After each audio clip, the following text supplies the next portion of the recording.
It is now my pleasure to introduce ALLA DRIGOLA for our next discussion, one which is close to my own heart as an entrepreneur and small business owner. ALLA is the Director of Parliamentary Affairs and SME Policy with the Canadian Chamber of Commerce, and she's leading our first panel of the day called Women Business Owners and Entrepreneurs Through the Pandemic, the Story of Resilience. And ALLA, let's turn things over to you. Thank you, Catherine, and good morning, everyone. We're very excited to be moving into our first panel event of the day after a phenomenal start. We know that the pandemic has had a disproportionate impact on women, but despite these challenges, stories of fortitude, innovation, and tenacity have emerged. And that's exactly what our first panel will be discussing this morning. We have brought together a fantastic lineup of women who are here to put a real-life perspective on what it was like for women entrepreneurs to grapple with the challenges caused by the pandemic and how their resiliency allowed them to emerge on the other side. Joining me today for this important discussion are ADDIE GRECO-SANCHEZ, President of AGS Rehab Solutions, Joe Phillips, co-owner of Joe Social Media, TABATHA Bull, President and CEO of Canadian Council for Aboriginal Business, TRISH KNOX, President of TK Events, and KATRINA Roy, Area Vice President of Sales for Salesforce. I want to remind viewers that we will be taking audience questions in the second half of this panel, so please make sure that you submit your questions through the questions tab on the left of your screen. So without further ado, I will now turn it over to our panelists to make some opening remarks and share a little bit about themselves and their pandemic stories. ADDIE, let's begin with you. Well, good morning, and thank you, all of you, ALLA, for the introduction to the Canadian Chamber of Commerce and Salesforce for this exceptionally timely conference. And what an incredible journey the last 16 months have been for all of us. And if I could say, probably more so for women entrepreneurs than anyone else. So in my own experience, AGS is a company that I founded 22 years ago. We are a boutique disability management company, and we provide short-term disability management solutions, vocational rehabilitation, medical and clinical assessments to employers, insurers, and government agencies. We also offer mental health first aid training. So when the pandemic struck, all of our in-person services assessments were placed in abeyance. All of us went home, basically. Thankfully, we had the technology to all work remotely, but honestly, we were just in shock, probably like the rest of the world. We basically lost a large government contract for 3 months. We had zero income from them. We were forced to lay off employees, probably the toughest decision I've ever had to make as a business owner. Before we could even think about restarting our business, we had to research virtual platforms. In fact, we had one of our employees who was laid off do this during her time off for us because she was so anxious to come back to work. And so we were able during this time as well to formulate some new processes, think about things like what our offices, we have 11 offices across Southern Ontario, and including a large one in central Mississauga by Square One. We had to pay all of our invoices, which we did. We did not skip a beat in terms of being able to continue our business on and pay things. We took advantage of the government initiatives. We were very fortunate to have received the Chamber of Commerce and Salesforce grant, which really came in handy. It really enabled us to be able to pay things off, to initiate and get all the licenses we needed for the virtual platform so that we could conduct assessments in a manner that was basically in keeping with healthcare. We had to be sure of security, so it couldn't just be any platform. We had to make sure we had PPEs in all of our locations. And we really looked at how we could innovate. Again, they say that, when you have things like this, it's the mother of all invention, right? And it really was a necessity. And so we basically propelled ourselves 5 years, I think, technologically, probably more so than we would have expected. We created new initiatives.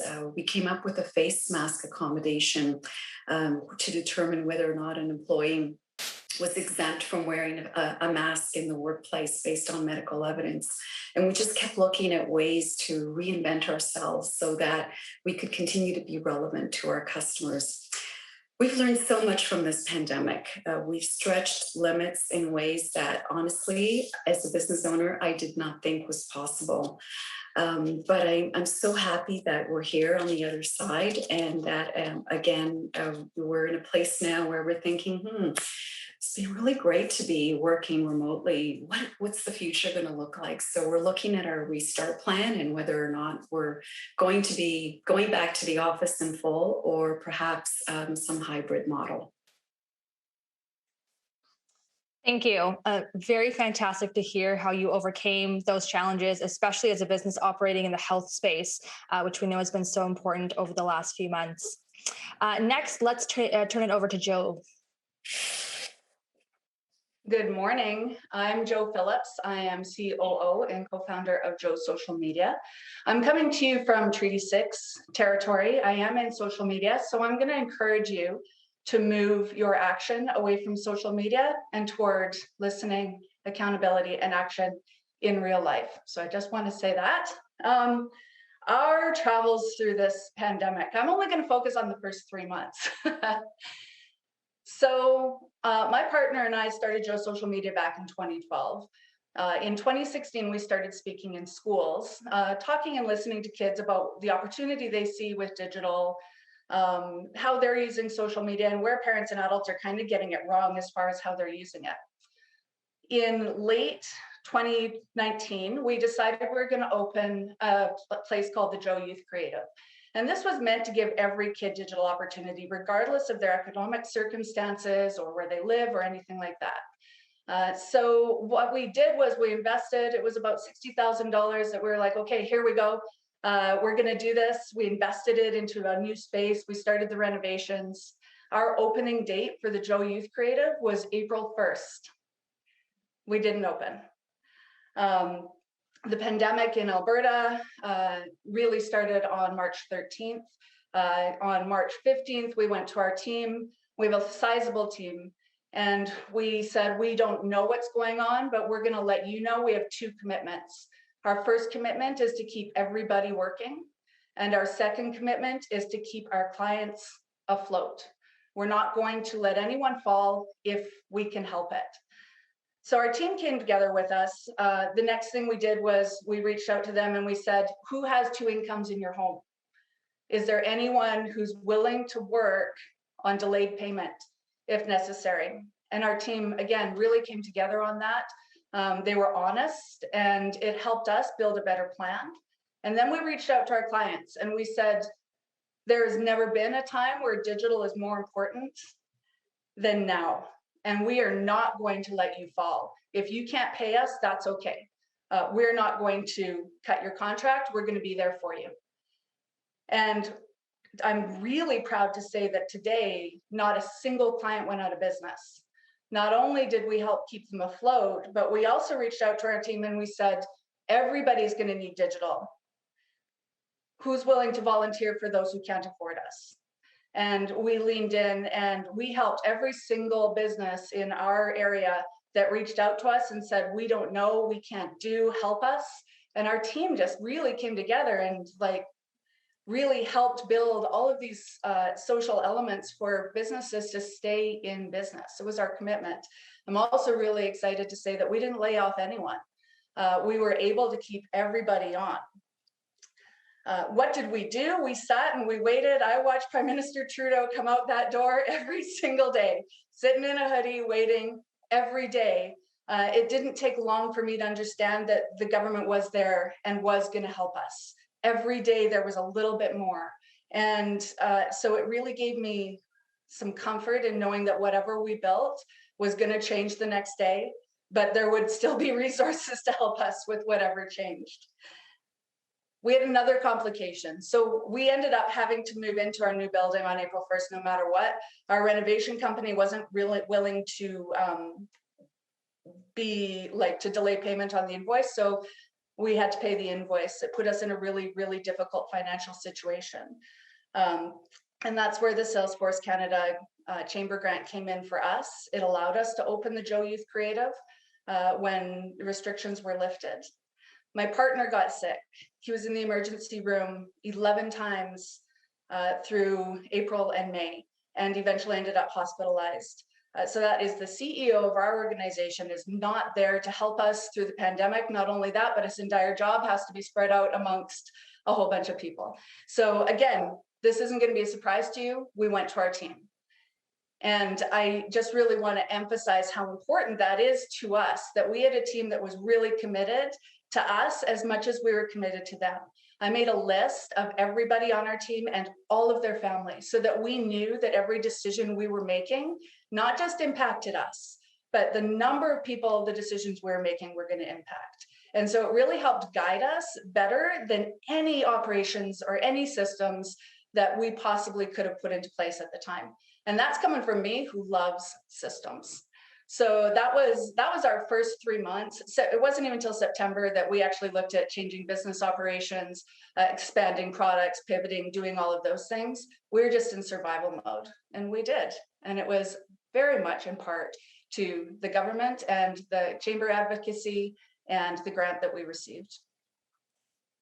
Thank you, Joe. And I think it's so inspiring to hear that sense of community and teamwork and resiliency is really what got you guys through at least, the first part of the pandemic, and clearly, 15, 16 months later. So it's fantastic. Next, we'll turn it over to Tabitha. Thank you. Oni, Tabitha, Indigenous, Nipissing, Dijabab, Mijisidodem. Dem. Good morning to everyone. I am calling in from my home office in Toronto, which is the traditional territory of the Mississaugas of the Credit, the Anishinaabe, the Chippewa, Haudenosaunee, and the Wendat peoples. And I'm honored to be able to live here and work here every day. Thank you both to Addie and Joe for sharing your story. So I became this president of CEO of Canadian Council for Aboriginal Business on March 13th. And on March 16th, we all moved to work at home. And I have been working from this office/bedroom for the last 15 to 16 months. Fortunately, I was the COO prior to becoming the CEO, so I knew my team. So it was a little bit easier to come into a new position.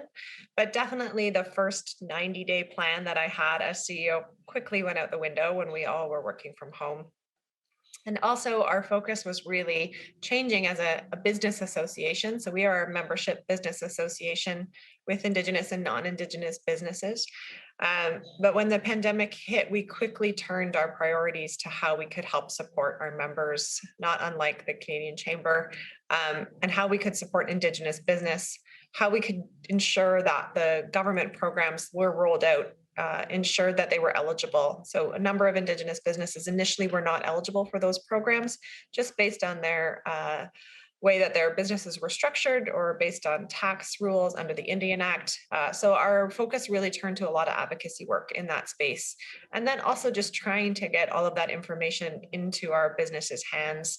As Joe said, there was every day, watching the news at 11 and trying to understand what the new programs were and how the new programs changed, and trying to help our members understand that. And then, my focus has been, not unlike Joe and Addie, just really on my team's mental health. Because we're in Toronto and almost all of my team is in Toronto, we've been in lockdown and in our homes for quite some time. And I have some employees who live on their own in an apartment downtown Toronto, and it's really been a struggle for a number of them. So we really focused on ways that we could support them through a number of different things. Initially, I ordered Raven Reads gift boxes, which are book subscription boxes, and delivered them to everyone on the team. Then we had a step challenge in the February, when everybody was kind of locked in their homes for quite some time, where we were all out walking every day and tracking our time. And it became this really good community where we were talking and sending pictures of our walks that had nothing to do with work and nothing to do with the work that we're doing. And that was really something that helped us all come together. We also last summer, and we were doing the same this summer, have gone to a summer hour. So everybody works a little extra Monday to Thursday, and then we close the office on Fridays at 1. And we also are closing the office for 1 full week in August, like we did last year as well. And I just really found that the team wasn't getting off of their computers. It's so easy to sit on your computer until 6 or 6:30, and so easy to continue to answer emails, that we really needed to shut down so everybody could take a real break, even though we couldn't really travel anywhere. And of late, as we continue into this period and are looking forward to going back into the office, we've also instituted Focus Fridays. So on Fridays, we don't have any internal meetings. And if we are sending emails, it's really about cleaning off your own desk and your own email inbox. So we ask that no one on the team asks anything of anyone else in the team. If you have questions, they can wait till Monday.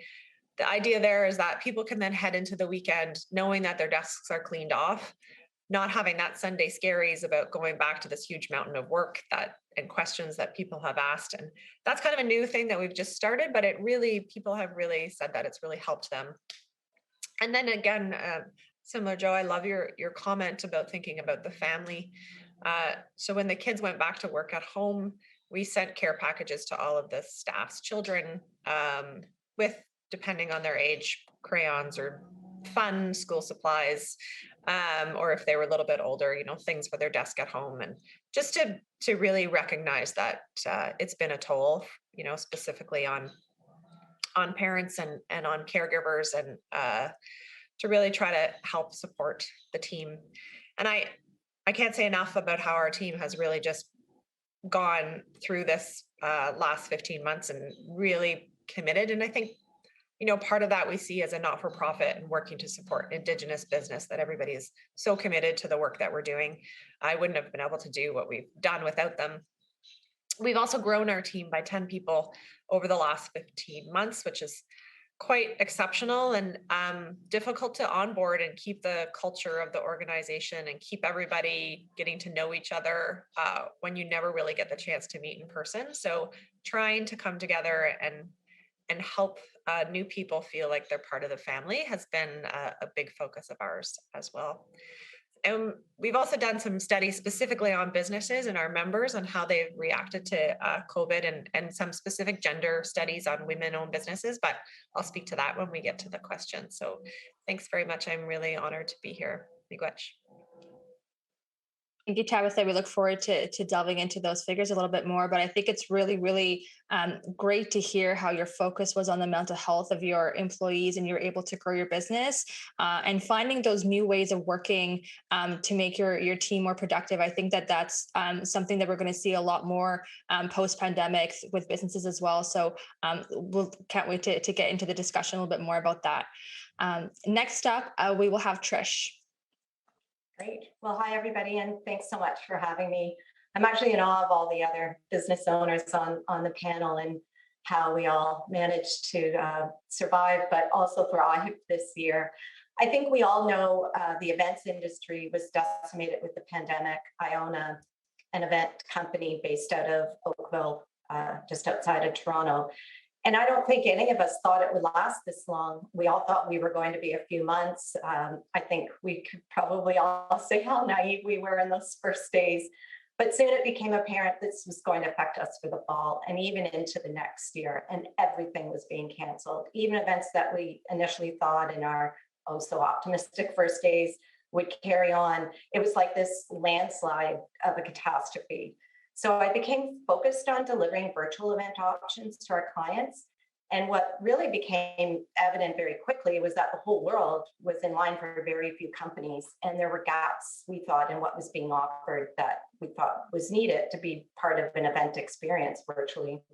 And technology was always part of our DNA. We leveraged technology for our clients, our technology clients, to bring their event programs to life. We use it in registration tools, mobile apps. We've created augmented reality, that we've developed in-house. So when our developer and our designer and our VP of operations worked in the initial venue concept and prototype, actually the virtual platform you're using today's event, we initially had really conservative plans in mind, finding a way to deliver to our existing clients, small roundtables, executive programs. And our objective was to enable organizations to still connect, to network and share content with their customers and deliver on their business. And at the same time, I told myself I needed 3 months before making any major decisions on if we needed to downsize. People were saying you need to lay off, guess your event business is done. This is going to be a long haul and no business can survive a lengthy shutdown. Nothing prepares you for the magnitude of the pandemic. But I gave myself the 3 months. We launched our platform and we went to our network and our partners and we demoed it. And they told clients and we demoed more and we developed pricing models and proposals. We were doing all this in real time. And it just turned out that the interest in the product was overwhelming. And we quickly realized we had something here. Our team, I have a phenomenal team who it was like everybody, it's like we went to war, I guess you could say we did. So we were adding and developing and designing around the clock to go to market with additional features and adding on to the first prototype. And within 6 weeks, we produced our first virtual event and really we've never looked back. That's amazing. And you know, clearly it was a success as we're here with TK Events on this incredible platform today, and the Canadian Chamber has engaged TK Events for many of our pandemic related events. So really interesting to hear how you were able to have to, you know, essentially reimagine and reinvent your entire business overnight and kind of on the fly and responding to what people were saying and their needs. So that's fantastic. And finally, Katrina, I'll pass it over to you. Of course. Hi, everyone. Thank you, ALLA. It's so inspiring to hear all of the stories on this panel today. In my role as VP Sales for Small Business in Canada at Salesforce, I work with similar business owners and entrepreneurs every day. And in the last 18 months, especially, I'm just amazed by the resilience and the innovation that I've seen from Canada's small business community. It's really incredible. And at Salesforce, we know that small businesses are really the heart of our communities. And especially in the last year, it was our priority to help them, right? Get back to work safely and provide them with the resources to pivot and to innovate and to keep going with their businesses. And a good example of that is that last May, we partnered actually with the Chamber of Commerce, the Canadian Chamber of Commerce, and the Canadian Business Resilience Network to provide 62 grants of about $10,000 each to small businesses across the country to support them in their efforts of resilience and through this hard time in the pandemic. And as part of that selection process, it's interesting because we developed a set of criteria to ensure that the recipients represented a very diverse mix of regions and sectors and genders and ethnic backgrounds from coast to coast across the country. And I'm so pleased to hear and see that 2 of those recipients are actually here on the panel with me today, Addie, who we heard from earlier, and Joe from Joe Social. So thank you for your resilience during this really, really difficult time. And we've seen so many small businesses adapt and pivot to meet the evolving needs of their customers and their employees in this new digital first kind of work from anywhere world, right, that was created in these last few months. And there's never been, I think, in my experience in the past 20 years or so, an acceleration of technology to the extent of what we're seeing today. And through my role, I've really had the privilege and the pleasure of being a witness and a partner in all of these great stories. Like we've helped, whether it's manufacturers or small retailers, for instance, that had to pivot extremely quickly in this work from anywhere model to ensure a business continuity for themselves and their employees. And even though we were able to help to a certain extent, and that we've seen great innovation in what the small business community is doing, we know that for sure the work isn't done, right? And it's not only did Canada's small businesses face extremely challenging year, But it's also particularly women and vulnerable communities that have been touched tremendously by what's going on in the world. And that's why this needs to continue and be a priority, I think, conversation. And the cost that women are leaving the workforce during the last year could see effects in future, right? In the years to come. It's horrible to see some of the statistics that have kind of been published over the last few months, some of which are almost half of a million Canadian women who lost their jobs during the pandemic have not returned to work as of January. When I think of that, and myself also being a mother and trying to balance everything, it's just been such a difficult time for everyone. And that last year at this particular point in time, the women's participation in the labor market fell from a historic high to its lowest level in 30 years. And that statistic actually hits me the most because, as I mentioned, being a mother myself of young children and having to go through this pandemic, being fortunate enough to have a job and to kind of keep that revenue stream going, the challenges have been real, right? And equality being a core value at Salesforce, we strongly believe that businesses can be a powerful platform for social change, and that it's our responsibility to further the movement for equality for all. By empowering also an inclusive recovery that's not just a women's issue, but truly a business issue. And that's why we're so committed at Salesforce, and myself personally, to working towards our vision of a workplace that reflects our society, where everyone feels seen, everyone feels heard and valued, and that they are empowered to succeed, right? So with that, I really want to thank the Canadian Chamber of Commerce for organizing this very important event. And what a privilege for me personally to participate in this conversation with this great esteemed group of women on the panel today, and the audience also that you've tuned in to watch. So thank you so much for having me. I'm looking forward to the conversation.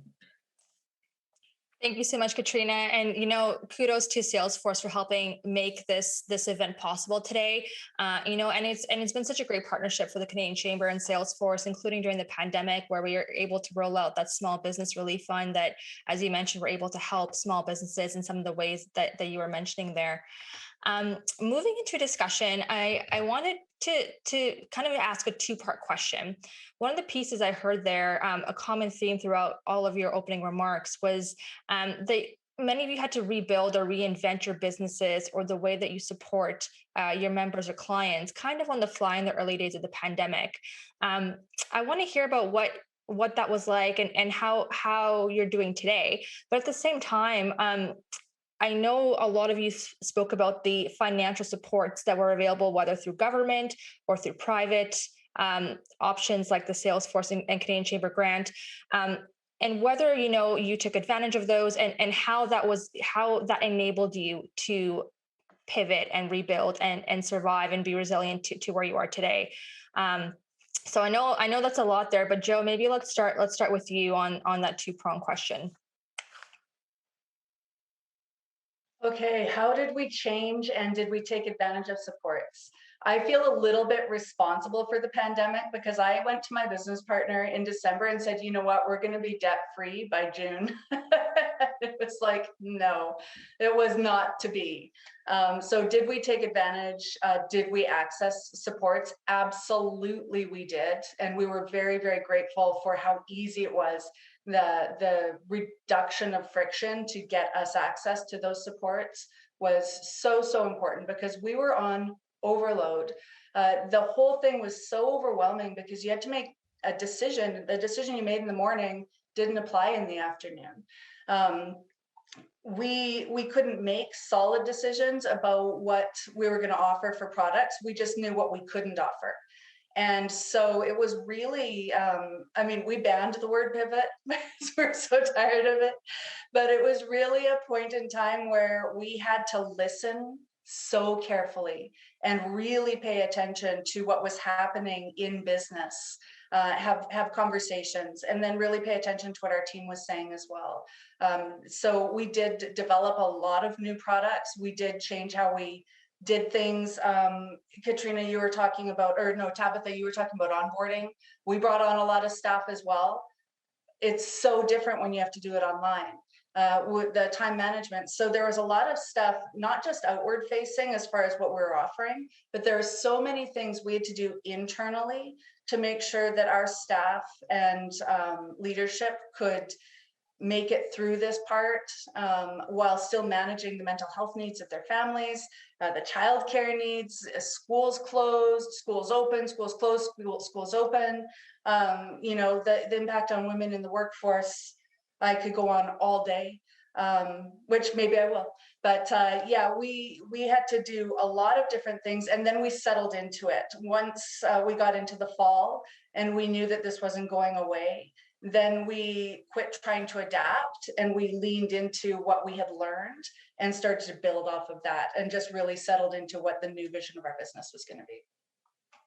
Yeah, and just building off of that, Tabitha, I know that, you know, you spoke a little bit about in your opening remarks about how the advocacy work that you had to do to make sure that Indigenous business owners were able to access some of the government programs. Hearing, you know, from Jo and what she had to kind of deal with and try and, you know, banning the word pivot, but, you know, helping their own, you know, clients or customers. From someone who supports businesses, what was that like for you and trying to navigate those programs on behalf of your members? Yeah, thanks. It was busy for sure. I think also, as the programs were rolling out, we were really just trying to understand, is there any reason here why Indigenous businesses could not apply? And as I said before, they were small things like the emergency business account asked for the taxable payroll. So the line item that would be taxable payroll. But if you're a First Nation business on reserve and your employees are First Nation, you report your taxable or you report your payroll on the non-taxable line. So that meant getting all of the major banks together and going to Ministry of Finance and explaining to them that this is a barrier for Indigenous businesses to be able to apply. So small things and not at all intentional on the part of the government's part, but just that these were barriers. And we know from our research that about 74% of businesses, both men and women, it's very similar, require financial assistance, but only a little over 50% applied to government programs.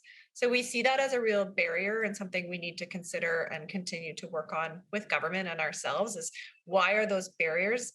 Definitely some have said they couldn't meet the requirements or they didn't feel that they could meet the requirements in some of the programs, but also where is that gap in communication or in trust?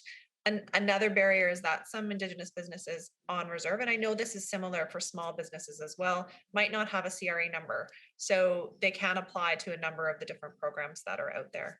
So we had a similar opportunity with partnered with Facebook where they provided $315,000 for us to provide to Indigenous owned businesses. And we rolled that out in December, and it was we had promoted it quite widely and then opened it up at 1 o'clock. And by 1:50, we had 150 people who had applied and it went over that. So definitely that need. And those were just grants of $2,100. So not a significant amount of money, but it really demonstrates the need of small businesses to just have that little bit of money, even if it just reduces your own debt so that you can apply for a loan, or even if it's just buying a computer or so I think we definitely see that there were some barriers there which delayed ability to be able to apply to the programs, but also we're still seeing that there were a good group of businesses that didn't apply. And that's something we need to work forward and see where we can close that gap a little bit. You know, and Tabitha mentioned a really important point, how even a little bit of money can just give businesses that little bit of breathing room to help kind of figure out what the next step is and, you know, buy that extra laptop or what have you. And Addie, I know you spoke about how you completely moved everything virtual, especially working in the healthcare sector where there's a lot of privacy concerns or a lot of face-to-face interactions that didn't really exist virtually the way it does today. I'm wondering what that was like for you and whether these kind of supports were and really enabled you to do things quicker than you would have otherwise been able to do. Oh, I think you're on mute, Addie. I am. Yes. Thank you for the reminder. Famous last words in Zoom calls, right? For sure. We absolutely are looking at our business in a different way now and potentially what can we continue to do as we're doing lots of efficiencies. I'm not looking forward to the day when I need to travel downtown Toronto to visit a customer, because I can have a very quick call like this and it works just as effectively. Save on time and parking. And it's the same with meeting people and completing assessments. There's nothing wrong with completing a psychiatric assessment virtually and getting the same information, doing testing. The big thing for our customers, as you mentioned, Alla, was really around the privacy. That's a big issue for healthcare, as you know. And just ensuring that they were fine with the platforms that we were looking at, that they were in fact secure. And just putting protocols in place and training our staff effectively as well. So this was all completely learning that, as I mentioned, probably helped us move forward about 5 years. It was always in the back of our minds, can we do this? And then, like I said, something like a pandemic just really forces you to move and think forward. Absolutely. And Trish, I know that, for you and your business, you were able to expand to more potential clients and all around the world than perhaps you would have been able to do if you were just in that, your traditional in-person events platform. So, were you able to do that because of supports, or was that kind of in the plans already, or was this all just kind of go and deal with it as it comes? It was, I'll start with the reinventing the business part, because that's what we had to do. So it was all happening in real time. And I think the initial, having the reality that the business you built for 30 years is at risk, but worse, the people who rely on you for their livelihoods, their jobs are at risk. Every single one of the owners here have talked about how sickening a feeling that is. I mean, we're a small business, and these are all people we know well. They're not nameless, faceless numbers. So giving myself the 3 months allowed me to plan and to market the new product. And I knew we need everyone to deliver, and they needed to be trained and retrained, and it was all happening in real times. And by the fall, we had hired 14 more people. We only had one designer, one developer at the start of the pandemic, and we were working around the clock while hiring and onboarding and training new teams. We'd actually recently opened an office in the UK. You can all laugh now. And we had contracts that were existing to deliver on events that, of course, had been canceled there. So we actually, with the platform, were able to onboard new clients in Europe as well. And we added 4 more staff in the UK. Our lead developer is actually based there. So by the end of 2020, we produced more than 100 events in the platform and had almost 70,000 attendees through it. And in 1 week in the fall, we produced 6 major events with more than 15,000 attendees. So I think the around the clock effort that we had to put in, I'm so proud of the commitment and the agility of our team to do that. But we, to say we reinvented our business was an understatement, I guess you could say. And the government support was the game changer in those early days. It allowed me to really stick to that 3-month rule. I took advantage of the government wage subsidies and the loan, and it gave me time to get the virtual platform up and running and to market. My sister's actually the CEO of the Tillsonburg Chamber, and I was really relying on what she was telling me was coming out of the chamber and our accountants at the same time. Joe mentioned listening every day to what the Prime Minister said. I mean, it was overwhelming in those first days trying to navigate all the information coming out and really going to the people that you rely on as trusted advisors. But that financial support is what gave me that 3 months to get everything in place. And I'm not sure we could have done it without it. It would have taken a lot to stand back and reassess the business even more so. Katrina, listening to these, small business owners and the overwhelming sense of uncertainty that they had, and how much effort it was to reinvent or reimagine or essentially start a new business, or taking care of their employees, or figuring out, okay, well, how can I help my clients to make sure that they, are able to make it through this. was that kind of the impetus behind some of the supports that Salesforce gave to their small businesses? And how have you seen that support kind of translate to where they are today and they're thriving? And what was that like for Salesforce? Yeah, no, absolutely. It was quite overwhelming at the beginning, right? I think you guys are lived through it. You're describing it exactly as I saw it when I was speaking with business owners in those first few kind of several weeks. What we quickly came to see was that what worked before no longer applied, but very quickly, right? And businesses had to, I don't want to use the word pivot, but that's kind of how it felt like, or the new normal, right? And people were just trying to figure out, like, how do I keep afloat? And so what we saw, and I think you all are very good examples of this, is the entrepreneurs and the business owners that were able to go back to a beginner's mindset, right? Nothing that we knew previously still applies right now. How do I reinvent, reimagine? How are we going to do business? How do I get to the forefront of this new movement? So we really tried to help our customers that were either already there from a mindset standpoint, but help those that were trailing a little bit, right? And help them kind of open up and see what the possibilities might be. And then kind of support, obviously, with our technology to help them put these things in place.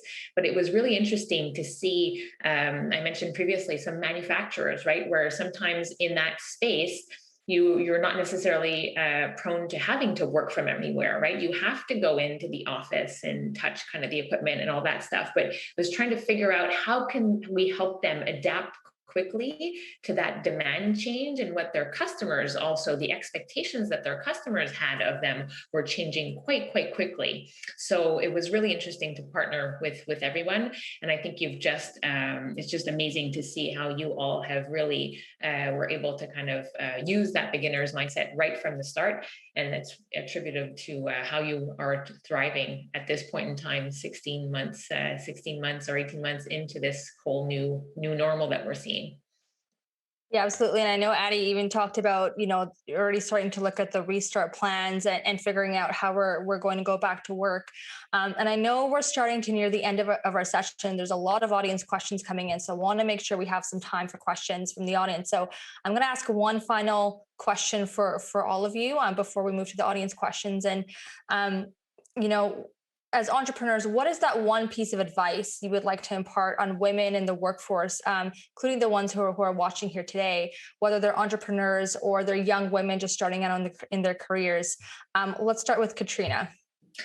So I was talking about beginner's mindset, right? So I think that's a piece of advice, but also what I've seen ring really true. And also I've lived this at a personal level, and it's leading with your values first, right? This new, I don't know if it's new, but I feel like for a lot of companies, it's a value kind of first leadership style. And it's become so important to just be there for our employees, our customers, and just listen, right? Listen, be present, bring in that human component, right? Because there's nothing better than a pandemic to put us all on the same kind of level playing field, and understand that at the end of the day, we're all human, that we're looking for connection and help.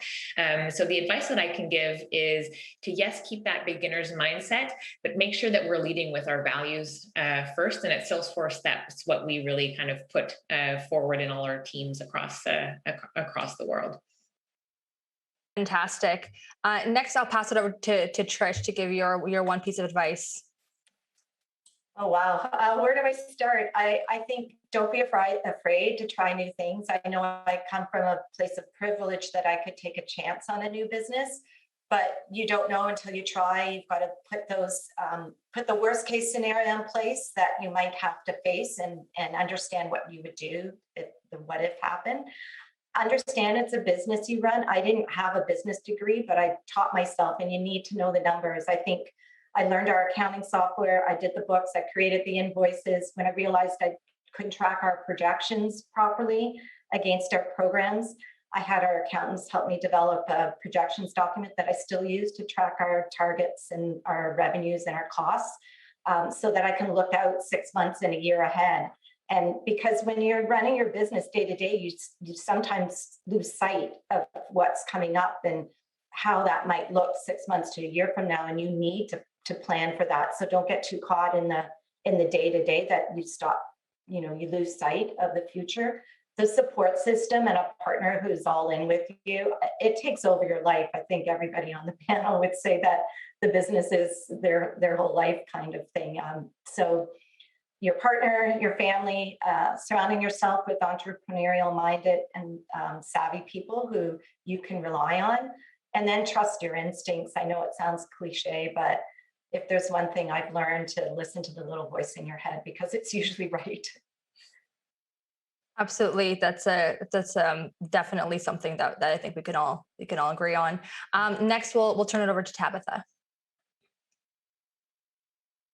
Thanks. Katrina, I often talk about the 7 grandfather teachings, and that's something that I ensure that I follow in all the work that I do. So I'll go to a different one, and that is we see women-owned businesses more often, a higher percentage being sole proprietors, so not bringing on staff. And I think as women, that's kind of key to our nature, that we just keep trying to do it all. And definitely during the pandemic, if you're a woman-owned business who's running a business by yourself and you're your only employee, and you're also trying to teach your children and keep your house running and maybe taking care of your aunties or grandparents, it's very difficult. And I think that's why we've seen more women-owned businesses fail or go out of business. And speaking to women-owned businesses, often the question is like, how do I know when to take on that risk of bringing on new people or scaling up to the new portion? And as women, we are a little bit more risk adverse when we look at business. So I think my one piece of advice would be to bring in support, to bring in even temporary support, or to bring in that expert in your social media or your marketing, or to not try to do it all, particularly even if it's only in a temporary situation, if your life is busy in the other parts of your life. That would be my one technical piece. Thank you. Next, we'll pass it over to Joe.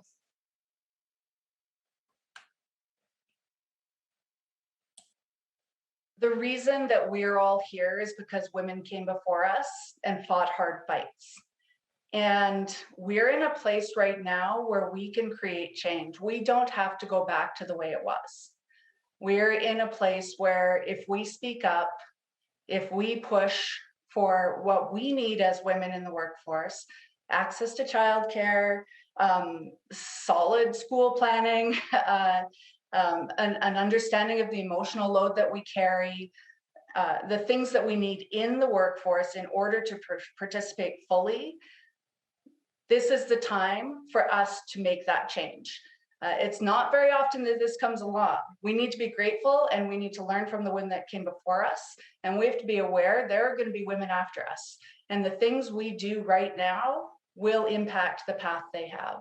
So I want to encourage you to remember that. Be bold, maybe a little defiant if you need to. We don't have to cooperate all the time. It is possible to change a system. And so I want to encourage you to remember that. Thank you so much. And last but not least, we'll have Addie. Wow, a hard act to follow. Some really significant advice for women leaders. I would say that one of the most significant things is that we always remember to take care of people, to take care of our employees. We are an organization that is really all about taking care of people. And we do that with our claimants who do have disabilities, many of them mental health related, and they need help. And it reminds us that so do the people that work on these files, that do our intake, that edit reports, that are involved in our business. They are two human beings, and they have real lives, and they need flexibility. And if there's one thing this pandemic has taught us, it's just that yes, they will need help with daycare and looking at homeschooling and having kids at home and pets and maybe having time to go and do grocery shopping at an off time that is not on a Thursday night or a Saturday morning. So give people the flexibility. Remember that everyone is human, and everyone gets up with a great intention to do the best work that they possibly can. and never give up. The pandemic taught me that again. I've always been really resilient in that way. But for me, it was just again a reminder that you don't give up on your dream. You know your path. And as Trish was saying, really follow your intuition. Know that you're doing the right thing. And if you always work from a place of good intentions, you just can't go wrong. I'm sorry, I know that was more than one, but they're all important. That's okay. And you know what? I think that your piece of advice there leads us very well into our first audience question that we have here. And it's that, how do all of you decompress? Because, you know, you've all talked about the overwhelming challenges and the stress and, you know, sleepless nights and having to worry about your own business, but also your employees and their mental health. So what is that one thing that all of you do to kind of help you decompress and come back and take care of your own mental health? Maybe we'll start with Trish. I'm probably the worst. It's hard. It really is hard because it's all, your business is always going through your mind. So turning it off. I mean, I get outside for walks. I try to be, you know, regular about that. Reading. So I do writing on the side just for fun. Just something that will allow my mind to get occupied. That's not business related and just take my mind off of it. Things that we did on the team, I think everybody talked about not being able to see each other and onboarding new people. We tried to do, we're a very social group, we do events for a living, but we did try to do a lot of team building events this year with, you know, mixology and a party and a cooking night that we could all come together. We all haven't met. So, and the isolation for everyone has been pretty trying, as we know. You know, we've got young people who are living on their own. We've got people looking after their parents and their children and teaching their children. I honestly don't know how everybody's done it. So I think just finding that time. I actually put our lunch break in everybody's calendar finally, because I realized everybody was just sitting in front of their desks all day, every day. So getting up and getting out is really, I guess, the big thing. No, for sure. I think that that's not something that we're all kind of chained to our desks. Sometimes it can feel that way when you're at home and you can't go anywhere, you can't do anything else. So it's kind of a natural state. Katrina, what about you? How do you decompress? Yeah, well, that's the question, right? I think that was a huge struggle this year. What I did though is 2-3 weeks in after March 13th, right, the infamous day, I actually blocked time in my calendar. A little bit to Trish's point, right? I blocked time in my calendar first thing in the morning. The kids are off to school in that hour, which typically I would start working and try to start getting everything done. I blocked that hour to go out for a run or physical activity, and 3 times a week.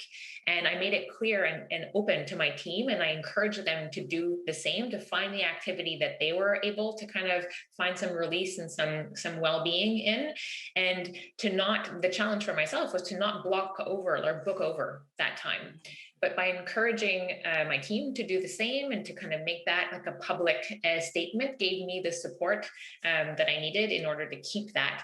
And I'm proud to say that a year later, still doing it. It's getting increasingly difficult though, but I make a point of doing it. It's just such a world of a difference. So I highly recommend everybody to just find that time for yourself at the beginning of the day before the hours get taken by everything, all the other priorities that we're balancing on a given day. For sure. Joe, how about you?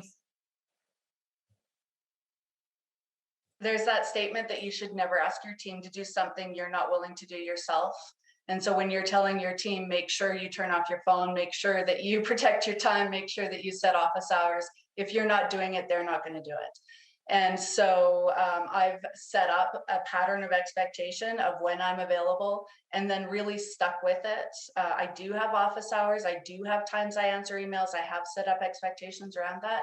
And then I'm like Katrina, I work out. I make that time 5 days a week to either walk, run, or do something physical. But I make sure, because it's not, while it's for my physical health, it's way more for my mental health.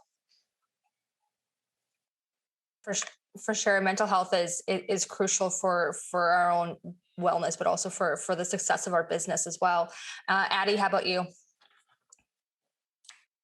So I co-authored a book called The 5-Minute Recharge a couple of years ago, and it's based on 5 principles, which are sleep, sweat, step, reflect, and connect. And all of those are extremely important. And right now, with the pandemic, we've all lost a lot of sleep, especially as business owners. And I would say that is the most important. Get good quality sleep, learn how to do it, connect with people every single day. And it's been very tough through this time when we've been isolated. Move every single day. I do yoga. I get out for walks every single day, regardless of the weather.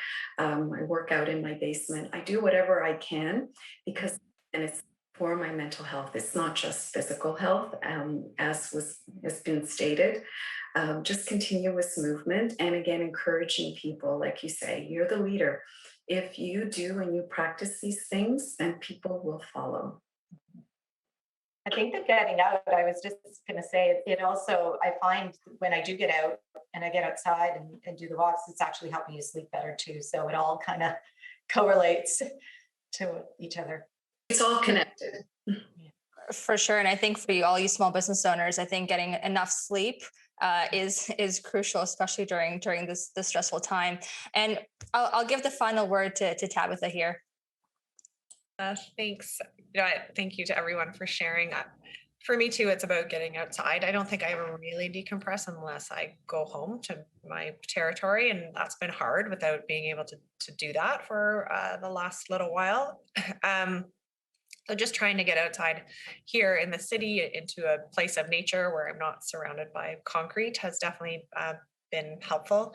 I also read a couple like meditation affirmation books every day. So fittingly, the daily affirmation that I pulled this morning, and this is exactly what Joe said, I have so many opportunities that the women before me did not. With gratitude, I hold their memory in my heart as I continue building a better future for those to come.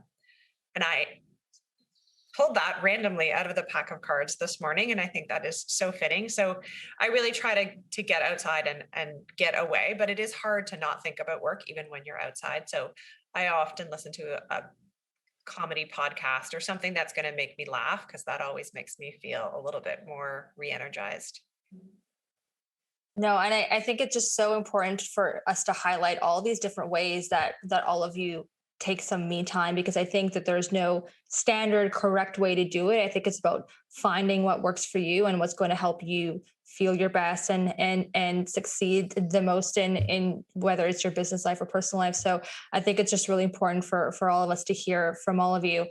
And with that, I wish we could go on and on, because I think there's so much left in this conversation, but unfortunately, that is the time that we have today. And I just want to, from the Canadian Chamber, I just want to thank all of you for taking time to share your stories with our audience. I think that there's a lot that people can relate to here, and a lot of lessons that they can take away as well.